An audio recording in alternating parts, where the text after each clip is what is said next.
मेरे प्यारे सभी शिक्षक साथियों एवं छात्र छात्राओं को चैनल की तरफ से एक बार पुनः सादर नमस्कार। आज हम बात करेंगे परीक्षा उपयोगी महत्वपूर्ण वस्तुनिष्ठ प्रश्न कक्षा 10वीं विषय विज्ञान भाग 2।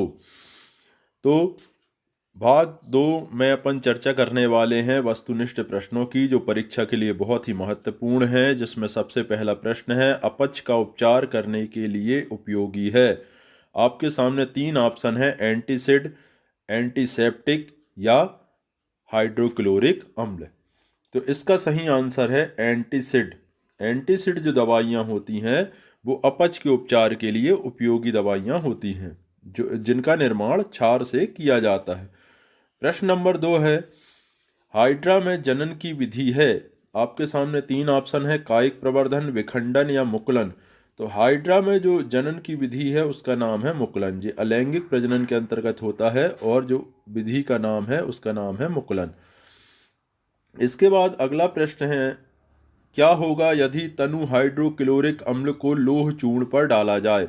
तो तनु 3 ऑप्शन है आपके सामने कि कोई अभिक्रिया नहीं होगी, लौह लवण तथा जल का निर्माण होगा, हाइड्रोजन गैस एवं आयरन क्लोराइड का निर्माण होगा। तो इसमें से सही जवाब है हाइड्रोजन गैस एवं आयरन क्लोराइड का निर्माण होगा। प्रश्न नंबर 4 है, मस्तिष्क तथा मेरुरज्जु किस तंत्र के भाग हैं। 3 ऑप्शन है, तंत्रिका तंत्र, पाचन तंत्र या परिसंचरण तंत्र। तो इसका सही जवाब है तंत्रिका तंत्र। मेरुरज्जु तथा मस्तिष्क जो है तंत्रिका तंत्र के भाग हैं। अगला प्रश्न है, प्रश्न नंबर 5, सबसे अधिक क्रियाशील धातु कौन सी है। तो सबसे अधिक क्रियाशील धातु में 3 ऑप्शन हैं, लोहा, सोना या पोटेशियम। तो इसका सही जवाब है पोटेशियम सबसे अधिक क्रियाशील धातु है। अगला प्रश्न है इसमें, तारों के टिमटिमाने की घटना का कारण क्या है। तो किस कारण से तारे टिमटिमाते हुए हमको दिखाई देते हैं। तो तारे 3 ऑप्शन है, वायुमंडलीय अपवर्तन, परावर्तन या वायुमंडलीय दाब। तो तारे जो हैं वायुमंडलीय अपवर्तन के कारण हमको टिमटिमाते हुए प्रतीत होते हैं। अगला प्रश्न है, विद्युत विभवांतर का मात्रक क्या है। विद्युत विभवांतर का एसआई मात्रक क्या है। ऑप्शन है, अमीटर, वोल्ट या डायाप्टर। तो सही जवाब है वोल्ट। विद्युत विभवांतर का एसआई मात्रक जो है वोल्ट है। अगला प्रश्न है, शुद्ध जल का पीएच मान कितना होता है। आपके सामने 3 ऑप्शन है, 7, 9 या 12। तो इसका सही जवाब है 7। शुद्ध जल जो होता है उदासीन होता है और इसका पीएच मान 7 होता है। अगला प्रश्न है, पत्तियों में पाए जाने वाले छोटे छोटे छिद्रों को क्या कहते हैं। तो पत्तियों में जो छोटे छोटे छिद्र जैसी संरचनाएं होती हैं, जिनके जरिए पौधे वाष्पोत्सर्जन की प्रक्रिया को संपन्न करते हैं, उन छिद्रों को कहते हैं स्टोमेटा या रंध्र। जिसका सही जवाब है स्टोमेटा।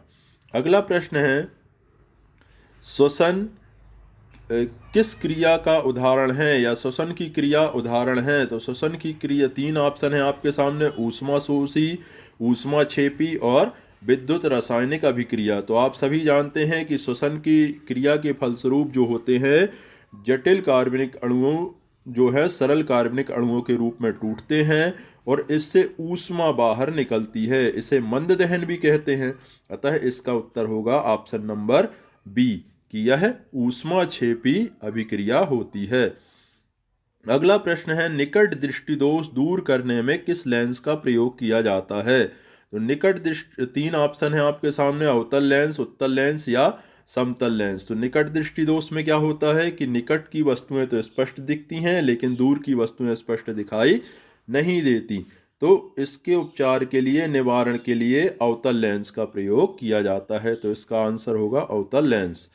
अगला प्रश्न है, जो विकृत गंधता का क्या कारण है। 3 ऑप्शन है, अपचयन अभिक्रिया, उपचयन अभिक्रिया या प्रकाश संश्लेषण अभिक्रिया।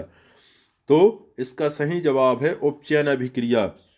उपचयन अभिक्रिया के फलस्वरूप जो होती है विकृत गंधता होती है हमारे खाद्य पदार्थों में, और ऑक्सीजन के जुड़ने से जो सुगंध है उसमें परिवर्तन आ जाता है, उस प्रक्रिया को विकृत गंधता कहते हैं और हमारा खाद्य पदार्थ खराब हो जाता है। मरकरी या पारे की मिश्र धातु कहलाती है। तो 3 ऑप्शन है, अयस्क, अमलगम या धातुकर्म। तो जो मरकरी या पारा है उसकी मिश्र धातु को कहा जाता है अमलगम। तो ऑप्शन नंबर 20 का सही है। फिर अगला प्रश्न है आपसे कि विक या किडनी की कार्यात्मक इकाई है। तो विक और किडनी जो है उत्सर्जन तंत्र का महत्वपूर्ण भाग है। इसकी कार्यात्मक इकाई के लिए 3 ऑप्शन दिए गए हैं, नेफ्रॉन, न्यूरॉन या न्यूक्लिक अम्ल। तो इसका सही आंसर है नेफ्रॉन। विक की कार्यात्मक इकाई है नेफ्रॉन। अगला प्रश्न है, नर हार्मोन्स का नाम है। 3 ऑप्शन है आपके सामने, टेस्टोस्टेरोन, मेलेनिन या साइटोकाइनिन। तो नर हार्मोन्स का नाम है टेस्टोस्टेरोन। अगला प्रश्न है, लेंस का सूत्र है।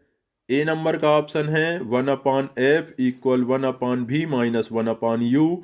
बी में है v = u + t और सी में है 1/f = 1/v + 1/u। तो इसका सही जवाब है 1/f = 1/v - 1/u। तो ये है लेंस सूत्र। अगला प्रश्न है, नर युग्मक तथा मादा युग्मक के संलयन को कहते हैं। 3 ऑप्शन है, निषेचन, लैंगिक जनन या अलैंगिक जनन। तो इसका सही आंसर है निषेचन। नर युग्मक तथा मादा युग्मक के संलयन को कहते हैं निषेचन। फिर अगला प्रश्न है आपसे कि माता और गर्भस्थ शिशु के बीच जैविक संबंध स्थापित करने वाले ऊतक का नाम। 2 ऑप्शन हैं, जाइलम या प्लेसेंटा। तो इसका सही आंसर है प्लेसेंटा। प्लेसेंटा ऊतक के द्वारा जो माँ के शरीर में पल रहा शिशु होता है उसे अनेक प्रकार के संसाधन माँ के द्वारा उपलब्ध होते हैं। अगला प्रश्न है, CaOCl2 किस यौगिक का रासायनिक सूत्र है। 3 ऑप्शन है, विरंजक चूर्ण, प्लास्टर ऑफ पेरिस या सोडियम क्लोराइड। तो CaOCl2 विरंजक चूर्ण का रासायनिक सूत्र है। अगला प्रश्न है, टिंडल प्रभाव का मुख्य कारण क्या है। 3 ऑप्शन है, प्रकाश का प्रकीर्णन, प्रकाश का परावर्तन या प्रकाश की गति। तो टिंडल प्रभाव का मुख्य कारण है प्रकाश का प्रकीर्णन। प्रकाश के प्रकीर्णन के कारण ही हमको टिंडल प्रभाव दृष्टिगोचर होता है या दिखाई देता है। अगला प्रश्न है, POP का पूरा नाम क्या है। ऑप्शन है आपके सामने, potassium of Paris, plaster of Paris या पोलोनियम ऑफ पेरिस। तो इसका सही जवाब है POP का फुल फॉर्म है प्लास्टर ऑफ पेरिस या पूरा नाम है प्लास्टर ऑफ पेरिस, जिसका निर्माण जिप्सम को 100 अंश सेल्सियस पर गर्म करने पर होता है। अगला प्रश्न है, ओजोन परत के नष्ट होने का कारण क्या है। 3 ऑप्शन है, क्लोरोफ्लोरोकार्बन, नाइट्रोजन गैस या जैविक कचरा। तो ओजोन परत जो हमें पराबैंगनी विकिरणों से बचाती है उसके नष्ट होने का कारण क्या है। तो नष्ट होने का कारण है ऑप्शन नंबर ए, क्लोरोफ्लोरोकार्बन की अधिकता के कारण ओजोन परत में छिद्र होते जा रहे हैं, जिससे कि पराबैंगनी किरणों का प्रवेश वायुमंडल में ज़्यादा हो रहा है। तो आज के वीडियो में इतना ही। मिलते हैं अगले भाग में और सीखते हैं कुछ और परीक्षा उपयोगी महत्वपूर्ण प्रश्न। अगर वीडियो पसंद आता है तो चैनल को सब्सक्राइब करें और वीडियो को लाइक ज़रूर करें। जय हिंद, जय भारत।